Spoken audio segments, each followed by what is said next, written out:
கோவையில் அண்ணாமலை, தேனியில் டிடிவி தினகரன். ஜெயிக்கிறது ஒன்றும் அவ்வளவு ஈஸி இல்லை ராஜா.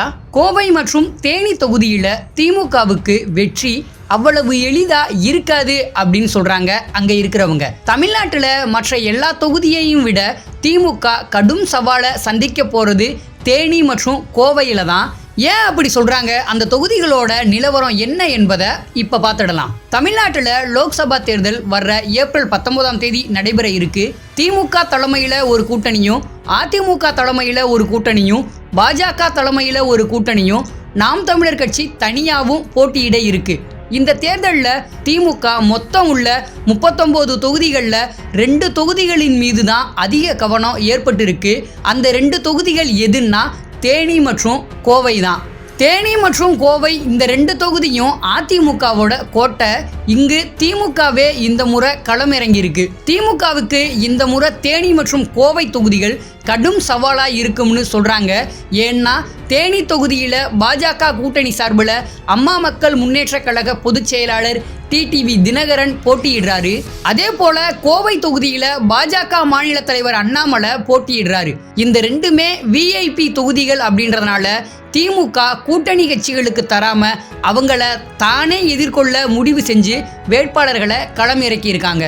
தமிழ்நாட்டில் மற்ற எல்லா தொகுதிகளையும் விட தேனி மற்றும் கோவையில் திமுக கடும் சவாலை சந்திக்கும்னு சொல்றாங்க அங்க இருக்கிறவங்க. டிடிவி தினகரன் மட்டும் கோவில்பட்டியில் போய் போட்டியிடாம சட்டசபை தேர்தலில் தேனி மாவட்டத்தில் போட்டி இருந்தா களமே மாறி இருக்கும்னு சொல்றாங்க அம்மா மக்கள் முன்னேற்ற கழகத்தினர். அதே போல பன்னீர்செல்வம் மகனுக்கு எதிராக 2019 தங்க தமிழ்ச்செல்வனுக்கு பதில் டிடிவி களமிறங்கி இருந்தாலும் இந்த நிலையே வேற மாதிரி இருந்திருக்கும்னு சொல்றாங்க. காரணம், டிடிவி தினகரனுக்கு வலுவான செல்வாக்கு தேனி பகுதியில் இருப்பது தான் காரணம்னு சொல்றாங்க அவரோட ஆதரவாளர்கள். ஜெயலலிதா உயிரோட இருந்த காலத்தில் தேனி தொகுதியில் 2004க்கு பின்னால் அவர் போட்டியிடவே இல்லை. அதே நேரம் அம்மா மக்கள் முன்னேற்ற கழகம் ஆரம்பித்ததுக்கு பின்னால் தேனியில் அதிமுகவிற்கே களம் கடுமையாக இருந்துச்சு.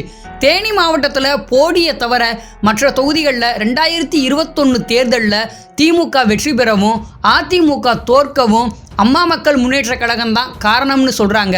டிடிவி தினகரனுக்கு வலுவான ஆதரவு உள்ள பகுதியாக தேனி இருப்பதால் தங்க தமிழ்ச்செல்வன் வெற்றி பெறுறது சவாலாக இருக்கும்னு சொல்கிறாங்க அவரோட ஆதரவாளர்கள். தேனியில் டிடிவி தினகரன் போட்டியிட வேண்டும்ன்றது காலத்தின் கட்டாயம் என்று இன்றைய தேனி எம்பி ரவீந்திரநாத்தே அவருக்கு ஆதரவாக பிரச்சாரத்தில் இறங்கி இருக்காரு. இதற்கிடையே டிடிவி தினகரனுக்கு ஆதரவாக அதிமுகவின் வாக்குகள் மாறினா கண்டிப்பாக அது திமுகவுக்கு சிக்கலாகும்னு சொல்கிறாங்க. தேனியில் இப்படின்னா கோவையை பொறுத்த வரைக்கும் பாஜக மாநில தலைவர் அண்ணாமலை போட்டியிடுறாரு.